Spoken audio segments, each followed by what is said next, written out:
I don't know how we can possibly win. I guess let me ask the chat. What do you guys think is going to be required to get people to take this seriously? This is why I wanna train 10,000 parents how to find out what the schools are teaching. Because if you train 10,000 parents to be able to look at this stuff and to be able to hold the schools accountable for what they're doing, that's going to and they're never gonna be able to change the schools. By the way, parents are never gonna be able to change the schools. This is another realization that people have to come to. Parents are never going to be able to change the schools as the system currently exists. Because again, this is a staffing problem. You are when you are saying that we just need to fix the schools and school choice will do everything. It's not going to work because what you are saying is that you want parents to convert 90% of the teachers and administrators in public schools today to a different religion. This isn't about a book that they're teaching in their class that has pictures of naked people. That's not what this is about. It's not about genderqueer. It's not about it's not about grooming. It's not about any of that. What people are literally asking parents to do is to convert an entire population from the religion that they have been worshiping their entire lives.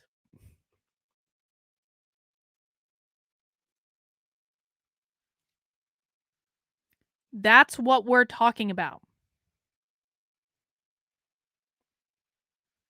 Now, I don't know how you guys feel about your religion or your spiritual beliefs, if you have them, and if you don't, that's fine too. But I know that I have had mobs of thousands of people coming at me demanding that I change my spiritual beliefs to suit their sensibilities.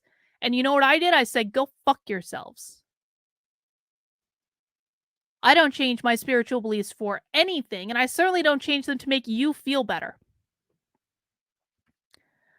I bring that up because if we are talking about converting an entire population of people from their religious beliefs, which is what the woke ideology is, it is a religious belief. How on earth do people expect parents to do that? I really don't think people have accurately assessed how bad this problem is. You cannot convert people from their strongly held religious beliefs just by sending them through a training or threatening their job because they know they can go get a job somewhere else. You are asking them to give up the beliefs that they hold most dear in the world. So many people have compared the woke ideology to a cult, and they are correct. But they haven't thought through the logical consequence of what that means. It means you are going to really have a hard time pulling this many people out of the cult. You can't just show up and say, you are in a religious cult. You have you have been in a religious cult your entire life.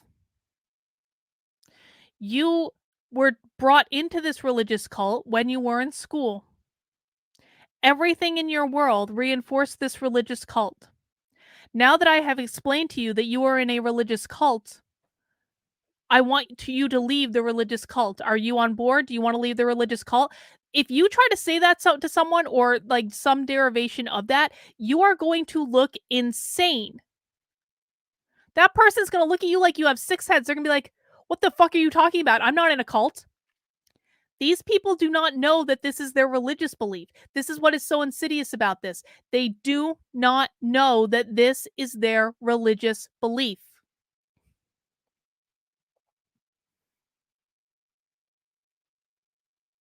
We're not always conscious of the things that might seem obvious to someone on the outside looking in. We're just not always conscious of it. Like it's like how we always suck at diagnosing our own problems, but our best friend or our husband or wife or like whatever, your spouse, your partner, they know what your problems are. They know what your hangups are. You don't know it, but they know it because they're looking at you. It is harder for someone to take an honest look at themselves than it is for someone else who knows you really well and loves you and cares about you to say, "Listen, I'm going to tell you what your problem really is. You're in a fucking cult."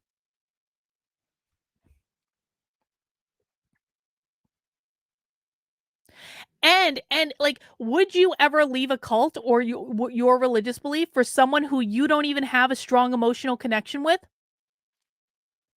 Like, if my husband came to me and said, "Carlin, we need to have a talk about your obsession with this woke ideology because I think it's gotten unhealthy." I'm going to listen to him because he's my husband, right? He knows me better than pretty much anyone in the world. But if a total stranger came to me, as happens almost every day on Twitter, and says, have you really thought about, I just think what you believe is kind of stupid and I don't agree with it. And so I don't think you should believe it anymore. Am I going to give that person the time of day? No, I'm going to be like, go fuck yourself and block them. I don't trust that person. I have no reason to listen to that person. I've been deceived by so many people on these fucking platforms from trying to give them the benefit of the doubt of listening to them that I will probably never listen to a stranger again. Well, I shouldn't listen to strangers anyway, but like I will never listen to an internet person again. No offense to some of you, but I don't have any emotional connection with them. I have no reason to take what they're saying seriously at all in any way. I have no indication that they want what's best for me. I have no indication that they care about what's best for me. By the way, you should never take advice from people who don't love you and genuinely want the best for you. But I would have no reason to. And we're asking parents to go in and try to change the minds of teachers that have been indoctrinated into this religious ideology. It is not going to effing work. The only thing that is going to work is turning parents against the ideology. That is it. Turning them against the ideology, turning them against the schools. It is all we can do. It is a fool's errand for us to think that anything else is possible because it is not, because there is an emotional, visceral, deeply ingrained connection that teachers have with this ideology. They do it without even thinking about it. Tom J says wives don't listen to husbands anymore. It's part of the problem. I mean, I listen to my husband. I think wives do listen to their husbands. I definitely listen to my husband. I think we listen to people who we have an emotional connection with and who we have a relationship that we wanna maintain with, and, we don't have a reason to listen to someone if we don't have any emotional connection with them. Sin says, "The reason you understand that this is a religious belief is because you have been watching their videos for 2 years now. We need to wake the parents up to this idea." Well, that's exactly it. And I truly believe that my regular viewers, and especially people who are regular viewers of Happy Hour, which is tomorrow on my second channel, youtube.com/activelyunwoke at 5 p.m. I truly believe that people who have been watching Happy Hour regularly for a while with us, we are the smartest people right now about how this ideology is actually being implemented in the real world. I'm not exaggerating when I say that. And that's scary. this is not a pat on my back. Like, I started watching these videos because I wanted to understand this, and if I was gonna suffer, I wanted other people to suffer with me. Okay? So I started watching these videos on stream kinda like a gag because it was like basically me doing homework with friends. That's how that started off. But we've been doing happy hour now for 2 years. Every single week, almost for 2 years. And we've been watching other videos too in between happy hour. I firmly believe that everyone who has been watching happy hour with me for the last 2 years, we are better educated on what this ideology is and how it's being practically implemented in the real world, especially in the schools, than almost anyone else on the planet. Because who's gonna sit through this crap when they don't have to? We do it for fun and we have beer and we make light of it and we mock them and we have a good time and we make clips and we put them on the internet and sometimes those clips go viral and that's kind of cool. But there is no one on the planet outside of our little community that has watched as much of this stuff as we have. Like, really wrap your head around that. That's one of the biggest mind fucks of all. We are literally, and I know some of you are not like, some of you are a little weird, okay? I'm weird too. It's okay. I'm not insulting you. I'm weird too. But like, isn't it kind of a mind fuck to think we know more about this than almost anyone else on the planet? To include the politicians, to include the commentators, to include the pundits, to include many, though not all of the activists, but many of the activists, to include the blue checks, to include the journalists. We know more about this than almost anyone. Purely from a practical perspective. I'm not talking about James Lindsay's academic stuff because he knows more about it from an academic perspective than anyone on the planet. I'm not This is a different thing. This is about how does this ideology show up in the real world? What are they teaching these trainings? What are they doing in the curriculum? I promise you, your pundits, your commentators, your politicians, they don't know half of what we know. They get like a fucking one pager that they glance over before the meeting. They don't think about this stuff like we do. They don't watch this stuff like we do. They don't analyze this stuff like we do. Because none of them take this problem seriously. They're just using it for entertainment and they're using it to maintain their status and they're using it to make money. But how much of a mindfuck is that? So, yeah, Sin, I think you're right. The reason that I understand this and the reason that many of us understand this is because we have been watching this ideology for 2 straight years, how it shows up in real people, in the real world. And when you're watching it for that period of time, it is a pattern. It is the same in every single train. This is why I can predict what they're going to say. This is why I can say the goals of the woke left are to gain as much power as possible, to destabilize the system, to attack capitalism, to usher in their little Marxist utopia. Because in every single training, they hit on those elements. Every single one, well, not every single one, the vast majority, 90% plus. They always talk about power. They always talk about systemic change. They almost always mention capitalism by name.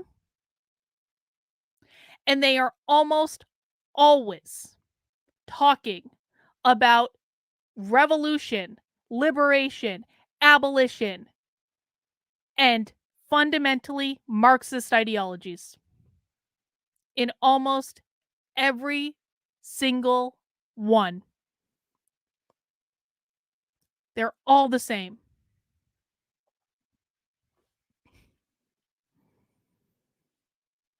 So let me see. Going back to the chat. And I'm way up in the chat, guys, because I don't have it on my screen, so I'm having to jerry rig this a little bit. Zacko Crazy says the TV, tablets, and cell phones have to disappear for 1 year as we employ a gigantic army of carrier pigeons to keep people interested in wanting to read our messages. I don't think you're necessarily wrong. Social media has exacerbated all of this. Sin, we have suffered watching those trainings, haven't we? We've suffered, but we're better for it, aren't we? We are better. RT RT says there are more parents out there that will fight against this propaganda. Just yesterday, we did a stream where we investigated the schools in Haverford, Pennsylvania. On that stream, we watched a school board meeting from 2017, 5 years ago, in which the school board was saying that children will be allowed to change their name and their pronouns with the school, and the school has no obligation to tell the parents. That was 5 years ago. Where were the parents? Where were they then? That school board meeting's been on the internet for 5 years. There was no outcry. There was no parents fighting back. I work with parents all the time. Parents don't fight back. They don't do shit. Sorry, not sorry. You don't do shit, parents. You don't. They might go to one school board meeting and complain, and then they never follow up and they never do anything else. This stuff has been going on for decades. Don't tell me that parents are going to pick up and fix everything in a couple of weeks, because it's not going to happen. If it was going to happen, it would have happened a long time ago. This is part of the problem, because no one's taking it seriously. So I guess you can wish upon a star and hope and pray, but thoughts and prayers don't fix everything, folks. They don't. Cold Summer 91, thank you for the super chat. I went to cyber school for 11th and 12th. That's an example of something that could be invested in to expand. It worked great for me and my family. I agree. I think that should be an option. I did my graduate and my doctoral degrees online, and I have no regrets about it. Now, that's not the same as K through 12 school, and I do think K through 12 school is a little different. But I'm going to be honest, I learned more in online education than I did in school education. Maybe that's just because I'm a reader. I just like to I read and I'm very independent. And so doing like stuff online for me allowed me to read a lot, and it allowed me to be very independent and craft my coursework the way I wanted to do it. And so maybe that was just me, but I think that there's a lot of opportunity for that. And now people are used to it now. But for K through 12, it's a different thing, because kids don't like sitting on the internet all day. Adults don't like sitting on the internet all day. So I think there's a place for it. And again, I think that all possibilities need to be on deck. By the way, guys, I'm not drinking or anything. Don't want to start any rumors. I'm drinking bubbly. No beer. We're going to have beer tomorrow for happy hour.